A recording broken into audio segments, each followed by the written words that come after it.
Adventures of Tom Sawyer by Mark Twain. Chapter 1. Tom. No answer. Tom. No answer. What's gone with that boy, I wonder? You, Tom. No answer. The old lady pulled her spectacles down and looked over them about the room. Then she put them up and looked out under them. She seldom or never looked through them for so small a thing as a boy. They were her state pair, the pride of her heart, and were built for style, not service. She could have seen through a pair of stove lids just as well. She looked perplexed for a moment, and then said, not fiercely, but still loud enough for the furniture to hear, "Well, I lay if I get hold of you, I'll—" She did not finish, for by this time she was bending down and punching under the bed with the broom, and so she needed breath to punctuate the punches with. She resurrected nothing but the cat. "I never did see the beat of that boy." She went to the open door and stood in it and looked out among the tomato vines and jimpson weeds that constituted the garden. No Tom. So she lifted up her voice at an angle calculated for distance and shouted, "You, Tom!" There was a slight noise behind her, and she turned, just in time to seize a small boy by the slack of his roundabout and arrest his flight. "There! I might have thought of that closet. What have you been doing in there?" "Nothing." "Nothing? Look at your hands, and look at your mouth. What is that truck?" "I don't know, Aunt." "Well, I know. It's jam. That's what it is. 40 times I've said, if you didn't let that jam alone, I'd skin you. Hand me that switch." The switch hovered in the air. The peril was desperate. "My, look behind you, Aunt!" The old lady whirled round and snatched her skirts out of danger. The lad fled on the instant, scrambled up the high board fence, and disappeared over it. His Aunt Polly stood surprised a moment and then broke into a gentle laugh. "Hang the boy, can't I never learn anything? Ain't he played me tricks enough like that for me to be looking out for him by this time? But old fools is the biggest fools there is. Can't learn an old dog new tricks, as the sayin' is. But my goodness, he never plays them alike 2 days, and how is a body to know what's comin'? He 'pears to know just how long he can torment me before I get my dander up, and he knows if he can make it out to put me off for a minute or make me laugh, it's all down again and I can't hit him a lick. I ain't doin' my duty by that boy, and that's the Lord's truth, goodness knows. Spare the rod and spile the child, as the good book says. I'm a layin' up sin and suffering for us both, I know. He's full of the old scratch, but laws o' me, he's my own dead sister's boy, poor thing, and I ain't got the heart to lash him somehow. Every time I let him off, my conscience does hurt me so, and every time I hit him, my old heart most breaks. Well a well, man that is born of woman is of few days and full of trouble, as the Scripture says, and I reckon it's so. He'll play hooky this evenin', and that's southwestern for afternoon. I'll just be obleeged to make him work tomorrow to punish him. It's mighty hard to make him work Saturdays, when all the boys is havin' holiday, but he hates work more than he hates anything else, and I've got to do some of my duty by him, or I'll be the ruination of the child." Tom did play hooky, and he had a very good time. He got back home barely in season to help Jim, the small colored boy, saw next day's wood and split the kindlings before supper. At least he was there in time to tell his adventures to Jim, while Jim did 3/4 of the work. Tom's younger brother, or rather half-brother Sid, was already through with his part of the work. picking up chips, for he was a quiet boy and had no adventurous, troublesome ways. While Tom was eating his supper and stealing sugar as opportunity offered, Aunt Polly asked him questions that were full of guile and very deep, for she wanted to trap him into damaging revealments. Like many other simple-hearted souls, it was her pet vanity to believe she was endowed with a talent for dark and mysterious diplomacy, and she loved to contemplate her most transparent devices as marvels of low cunning. Said she, "Tom, it was middling warm in school, warn't it?" "Yes'm." "Powerful warm, warn't it?" "Yes'm." "Didn't you want to go in a-swimming, Tom?" A bit of a scare shot through Tom, a touch of uncomfortable suspicion. He searched Aunt Polly's face, but it told him nothing. So he said, "No'm, well, not very much." The old lady reached out her hand and felt Tom's shirt and said, "But you ain't too warm now, though." And it flattered her to reflect that she had discovered that the shirt was dry without anybody knowing that was what she had in her mind. But in spite of her, Tom knew where the wind lay now, so he forestalled what might be the next move. "Some of us pumped on our heads. Mine's damp yet, see?" Aunt Polly was vexed to think that she had overlooked that bit of circumstantial evidence and missed a trick. Then she had a new inspiration. "Tom, you didn't have to undo your shirt collar where I sewed it to pump on your head, did you? Unbutton your jacket." The trouble vanished out of Tom's face. He opened his jacket. His shirt collar was securely sewed. "Bother! Well, go along with you. I'd made sure you'd played hooky and been a-swimming, but I forgive you, Tom. I reckon you're kind of a singed cat, as the saying goes, better'n you look. This time." She was half sorry her sagacity had miscarried, and half glad that Tom had stumbled into obedient conduct for once. But Sidney said, "Well, now, if I didn't think you sewed his collar with white thread, but it's black." "Why, I did sew it with white. Tom!" But Tom did not wait for the rest. As he went out the door, he said, "Siddy, I'll lick you for that." In a safe place, Tom examined 2 large needles which were thrust into the lapels of his jacket and had thread bound about them. One needle carried white thread and the other black.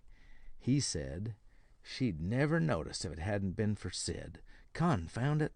Sometimes she sews it with white, and sometimes she sews it with black.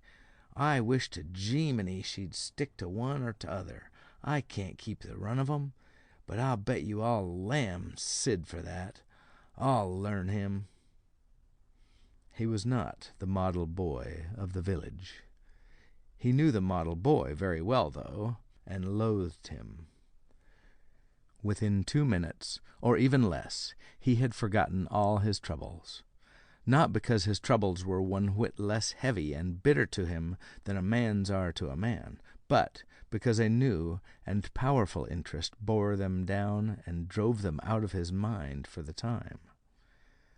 Just as men's misfortunes are forgotten in the excitement of new enterprises, this new interest was a valued novelty in whistling, which he had just acquired from a Negro, and he was suffering to practice it undisturbed. It consisted in a peculiar bird-like turn, a sort of liquid warble, produced by touching the tongue to the roof of the mouth at short intervals in the midst of the music. The reader probably remembers how to do it, if he has ever been a boy. Diligence and attention soon gave him the knack of it, and he strode down the street with his mouth full of harmony and his soul full of gratitude. He felt much as an astronomer feels who has discovered a new planet. No doubt, as far as strong, deep, unalloyed pleasure is concerned, the advantage was with the boy, not the astronomer. The summer evenings were long. It was not dark yet. Presently Tom checked his whistle. A stranger was before him, a boy a shade larger than himself. A newcomer of any age or either sex was an impressive curiosity in the poor little shabby village of St. Petersburg. This boy was well dressed, too, well dressed on a weekday. This was simply astounding. His cap was a dainty thing. His close-buttoned blue cloth roundabout was new and natty, and so were his pantaloons. He had shoes on, and it was only Friday. He even wore a necktie, a bright bit of ribbon. He had a citified air about him that ate into Tom's vitals. The more Tom stared at the splendid marvel, the higher he turned up his nose at his finery, and the shabbier and shabbier his own outfit seemed to grow. Neither boy spoke. If one moved, the other moved, but only sideways in a circle. They kept face to face and eye to eye all the time. Finally Tom said, "I can lick you." "I'd like to see you try it." "Well, I can do it." "No, you can't either." "Yes, I can." "No, you can't." "I can." "You can't." "Can." "Can't." An uncomfortable pause. Then Tom said, "What's your name?" "'Tisn't any of your business, maybe." "Well, I 'low I'll make it my business." "Well, why don't you?" "If you say much, I will." "Much, much, much. There now." "Oh, you think you're mighty smart, don't you? I could lick you with one hand tied behind me if I wanted to." "Well, why don't you do it? You say you can do it." "Well, I will if you fool with me." "Oh, yes, I've seen whole families in the same fix." "Smarty, you think you're some now, don't you? Oh, what a hat!" "You can lump that hat if you don't like it. I dare you to knock it off, and anybody that'll take a dare will suck eggs." "You're a liar." "You're another." "You're a fighting liar and dasn't take it up." "Ah, take a walk." "Say, if you give me much more of your sass, I'll take and bounce a rock off'n your head." "Oh, of course you will."